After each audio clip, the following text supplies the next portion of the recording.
now is the time to really kind of open up. This show may sound a little different today, and that's for a couple of reasons. Like sands through the hourglass, so are the days of our lives. Jennifer and I are each under 14-day quarantine. Actually, 1:20 p.m. on a Friday afternoon. I don't know what your Friday afternoon and Friday night plans are. I said, well, I go usually to Sunset Boulevard. I try to go to you're the usually whiskey. out clubbing. Yeah. She said, is this Brian Whitman? I said, no, this is Brian Mitchell. You've called the wrong person. No, so did they keep you separate? Was there a separate area from the place you went since you were a walk-in that may have come into contact with somebody with COVID? Plastics hanging there. I had to say it loud enough, but I didn't want to say it too loud because I didn't want people to be afraid that I was there. And I had to say, I'm here for a test. And she said, test? I said, yeah, could you say it louder? Like sands through the hourglass, so are the days of our lives. Internally, in our little microcosm of the Morning Answer, we've been touched by it as well. We had some exposure to someone who may have had COVID-19. I started exhibiting symptoms of it. I had a test last week. I was negative. Brian, because of the abundance of caution we all hear about, was not having symptoms, but went for a test on Sunday. He got his results back. And I want you to tell the story, Brian, because I think a lot of people can understand this right now. There are people who are either worried about getting this themselves. Maybe they know someone who's going through this. And you had the nasal swab test Sunday and got that phone call. When Human Resources here at our radio station let me know that, as Jennifer so eloquently said, may have come very close in close proximity, it was obvious on my own to be tested for my health, for the health of the people around me, for our state, our city, our planet, our country, to be tested. And I did go in on Sunday, like you said. I had the nasal swab test. And on my way out, I said to the technician, I said, oh, by the way, how do you get these results to folks? He said, well, it's 2 to 4 days. I said, but how? Is there a text? He said, we call. I said, now, you can't snow the snowman. Do you just call if it's a positive, which means you have COVID-19, or you only call if it's positive, or you call if it's negative, or you call if it's inconclusive, or I'm a no-show and I was never there? You call for that too? He said, we always call no matter what. I said, because, in the past, the phone rings, I see it's a doctor's office, and I get nervous. He said, don't have to worry about that. Either way, we're going to give you the result with a telephone call. So they called, and of course, my smartphone, smarter than Albert Einstein, managed to put itself on some setting. I blame the phone, of course, and I didn't hear it ring. I saw, missed call, and I said, oh, yeah, that's the...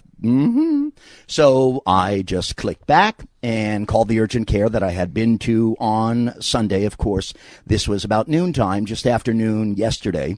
On Tuesday, it's Wednesday, on the Morning Answer here. And young lady, medical assistant or the receptionist, answered the phone. And I said, hi, it's Brian Whitman. She said, who? I said, Brian Whitman. She said, what? His name doesn't... I said, hi, this is Brian Whitman. She said, it doesn't ring a bell. Who? I don't know. I said, let me give you after you stopped crying because she didn't know your name. what I said, how about this? Hi, I'm Brian Whitman. Next time on the morning, she goes, I'm sorry, it's not ringing a bell. I said, my birthday is August 17th. And she says, oh, yes. I said, I have a COVID-19 test result that I think you just called me about. She said, hold on one second here. And then she said, hold on, you need to talk to the doctor. And I went, so much for the dress rehearsal of how we notify. So, but she was very kind. And she returns to the phone. She says the doctor is with another patient doing a procedure. She authorized me to give you the following information. I said, okay, well then let's have it. She said, your test result for COVID-19 has come back. Wait, did she say this? Oh, it's not working, darn it. I was going to whammo-blammo you. I'm sorry. Actually, that was sad. That was my reaction after she said, your test result has come back positive for COVID-19. Whammo-blammo. Yeah. And I said, Jennifer, is that you, Jennifer? And then I paused. I said, okay. And she started to talk and give me some information. My mind kind of drifted to last year and to early this year and to March and to April and to all of the conversations that all of us have had and we have had here on the radio broadcasting this information. And then it just dawned on me in a weird way. And I said, excuse me, I said to her, so I have COVID-19. She said, yes, you also have very bad hearing, because I've been telling you that. And I said, I'm asymptomatic. She said, okay, some people who are asymptomatic, she said, can have no symptoms. And then she said, and then the next day, quote, they all hit you at once. I said, well, enough of the good news. Let's talk about and she said 14-day quarantine. You have to come back 2 weeks from the day you were tested, hoping for a negative test result. And there was some more conversation, and they were kind to me. But to say out loud, I have COVID-19, and a medical professional to affirm it is a surreal moment, one that is talked about and has been talked about, and all of that talking about and all of that stuff going on, it matters less in the moment where you're saying, I have COVID-19, and so many people do. And it is those folks and they get sick. And it is these folks that our hearts are closest to here on a Wednesday morning. And we'll give you more details on this, of course, as the Morning Answer for midweek goes on, Jen, and you I have a little fun with you, only to process it, because I know that's how we do it. But you know that I am totally with you, and we're going to all get through this, and we're going to make sure that we keep you well and, help you through it. It's a weird situation. You're right. Dealing with this is just so surreal. And I thank you for sharing your story, because I think there are so many people who are being touched by this right now. I think it's really important. If you said something nice, I dropped my headphones behind the zinc. I didn't hear but thank you, Jennifer. With Brian Whitman and Jennifer Horn. Can I ask you, because I bet you know the answer, and we're the Morning Answer here on a Friday with hashtag Friday Vibes. You know that. Mm-hmm. Voulez-vous coucher avec moi ce soir? What does it mean? No. What is it? Are you going to really ask me to tell you that? Well, we've heard the song for years. That's Christina Aguilera's kids, version. Close your ears. Close your ears. Oh, no, forgive me. Moms and dads, give us 2 seconds. I'll be clean. But it means, will you go to bed with me? Oh. Voulez-vous coucher avec moi ce soir? I usually just say, would you like dinner? Can we have dinner? Hey, you're such a gentleman. As he understood, kind of, hey, okay. Why don't you come over here, I got some hand sanitizer. We'll have sandwiches. No, but back in the old days, hey, you want to grab some dinner at Tony Roma's was sort of the voulez-vous coucher avec moi ce soir? And they said, really? And you're French? Well, Jennifer. That's why you didn't do too well with the ladies, I'm guessing, right? Actually, you know what, Jennifer? If you check the scoreboard, you'll see mixed results, but you'll see that those that I did attract, you'd be impressed. Oh, no, I know you dancers. I know. Would you stop it? That is very the stories. Like Christina Aguilera, a dancer, like a dancer, like in the movie. Nothing wrong with that. Like in Burlesque, she was a dancer in that movie. I know. Believe me, I know. But mine were like ballerinas. Mine was a ballerina.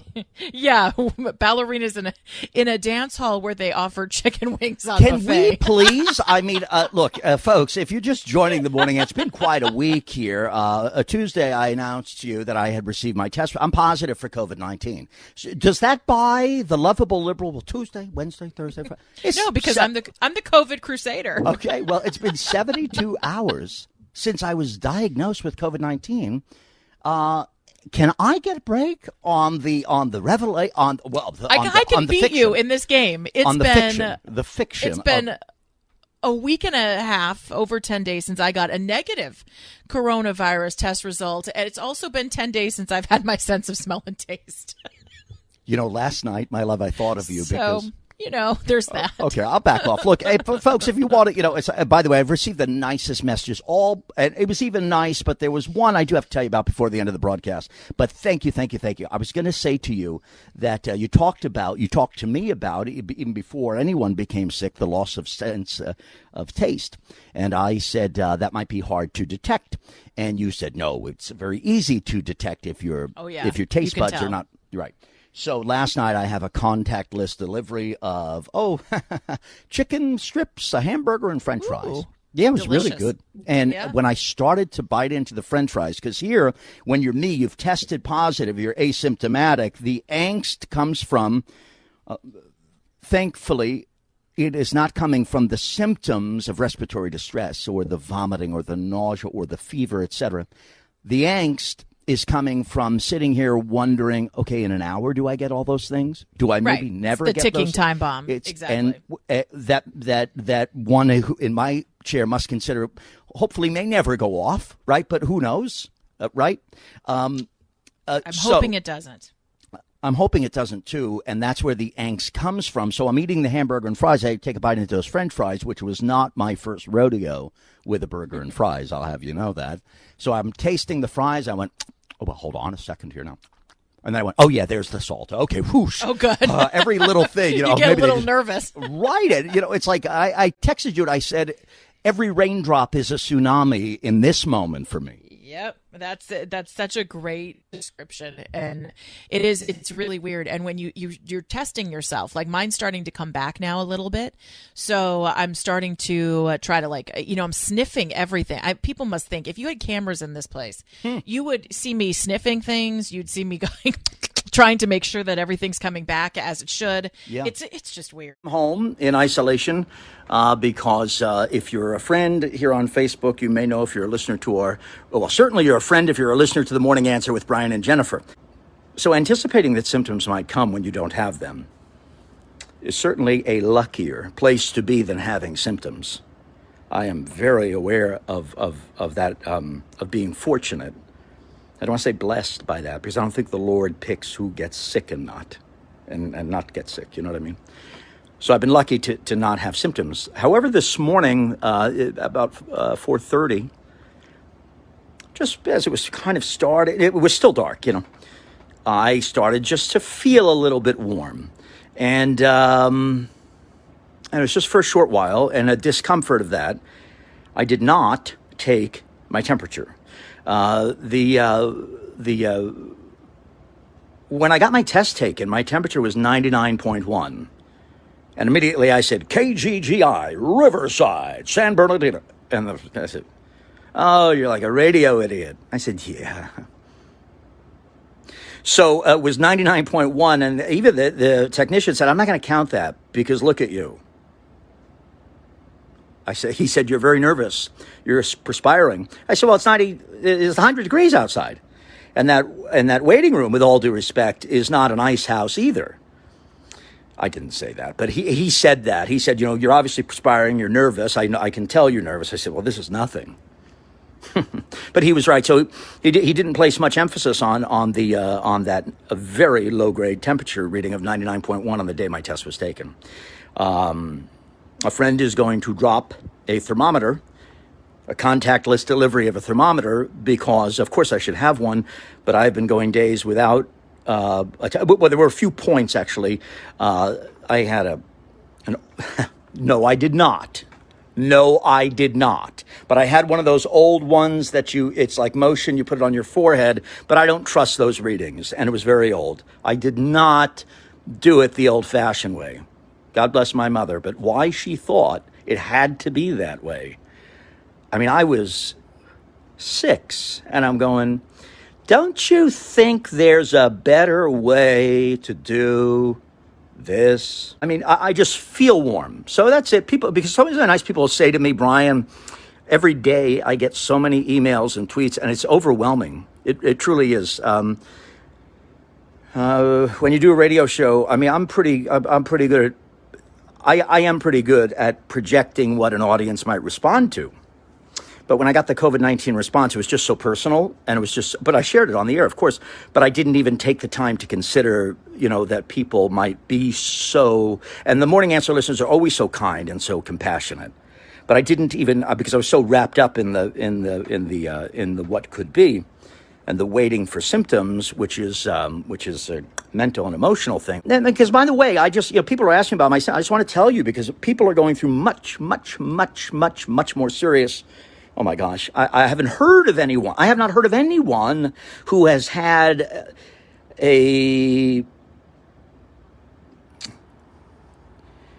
I've had no struggle physically, with the exception of the temperature right now. It's not a struggle. My father would say, "Hey, Mary, put some ice on your head and mow the lawn and turn that radio off." I mean, what do you want to live inside? I said, "Dad, please." Got a call from a woman named Melissa. Now, she dropped. She just told our producer, Katie, something, and I wanted to pass it on to you because when we talk about blessings, this is one. Melissa called from the high desert. She said she was super depressed. She had thoughts of suicide, but Brian makes her laugh so much she doesn't want to harm herself, and you bring happiness to her day. So I wanted to pass that along because I think that is so extremely important. And Melissa, we thank you for spending your time with us. And boy, if Brian can brighten your day, gosh, if I can brighten your day a little bit, we are so happy to do that. So hang in there because we're all rooting for you for sure. Melissa, yes, you're in our thoughts and you're in our prayers, and I want wellness for you. And you've made my month. I'll never forget that.